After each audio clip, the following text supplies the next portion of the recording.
যুদ্ধ শুরু হয়েছে ভারত এবং পাকিস্তানের মধ্যে। আমরা প্রতিবেশী রাষ্ট্র হিসেবে এটার একটা সমবেদনা জানাতে পারি, যুদ্ধ বন্ধের আহ্বান জানাতে পারি।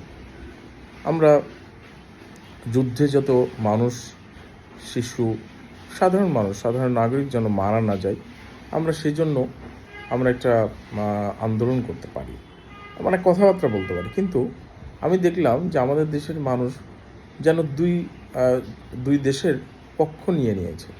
কেউ ভারতের পক্ষে, কেউ পাকিস্তানের পক্ষে।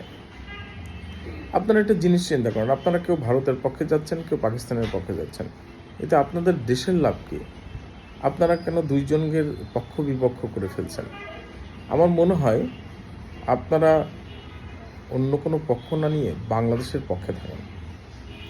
বাংলাদেশকে কিভাবে সামনের দিকে এগিয়ে নিয়ে যাওয়া যায়, যুদ্ধ অবস্থা যেন তৈরি না হয়, বহির্বিশ্বের কোনো দেশের সাথে যেন আমাদের শত্রুতা না হয়, আমাদের দেশের অর্থনৈতিক ডেভেলপমেন্ট কীভাবে হয়, এদেশের শান্তি কীভাবে রক্ষা করা যায়, সেই ব্যাপার নিয়ে আলোচনা করা উচিত। কিন্তু খুব মজার বিষয়, আমাদের দেশের নাগরিকরা দুই ভাগে বিভক্ত হয়ে গেছে, কেউ পাকিস্তানপন্থী, কেউ ভারতপন্থী।